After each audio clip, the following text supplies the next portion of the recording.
to do what he said in the Department of Justice. And I will keep firing until I get the fucking janitor that'll do what I say do.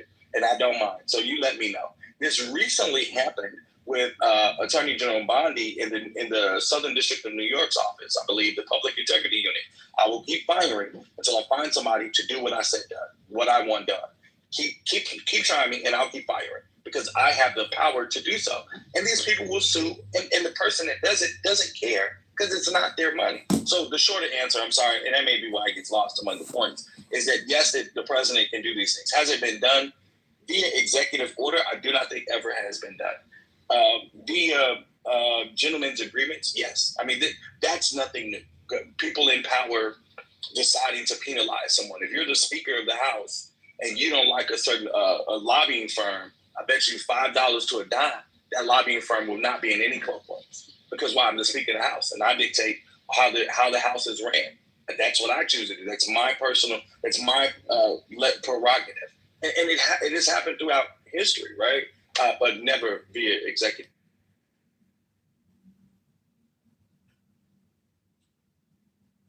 But it's the ethics that are implicated here more than, well, I mean, the law is implicated also, but because government's in total Republican control and everyone's, in total and absolute fealty to Donald Trump at virtually all times, apparently, the law isn't going to be enforced to the extent that the law is implicated here.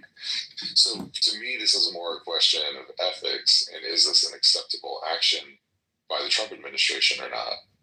I mean, if the way government works, and it does work this way, particularly at the city level, whoever is in charge determines who gets access and who doesn't, who can act freely and who can't act freely, we get into some really, really ugly outcomes very, very quickly. And it's an almost quaint example of how Trump is, perverting our politics. But if the next Democrat that comes in does the same thing to the Republican firms, would we really think that's okay? And I think the answer is obviously that it's not okay, and that we shouldn't just go after the other side's lawyers to try to create a chilling effect so that people are afraid to represent your opposition, which is obviously hold on a second.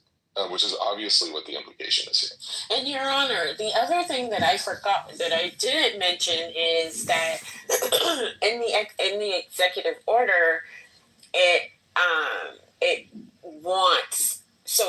makes clear that the issue with Perkins Coie is the clients, but also legal positions that the firm has taken on behalf of the clients. And then it compels them to turn over information about the relationship between the firm and the client.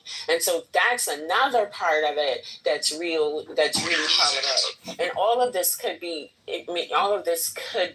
addressed by the wording of the executive order. We could say it's just like the way that it's worded, but that's the thing, like as it's written, it is in Perkins Coie's perception that it's punishing them for their client associations and their legal positions. And it wants, as evidence of its claim that the firm has done something untoward, they want it to turn over basically proprietary information or confidential information that would violate the attorney-client privilege, right? So it's just like the layers of it, the layers of the argument raise constitutional concerns for the law firm, but also for individuals and the security with which we seek legal assistance to redress our grievances against the government,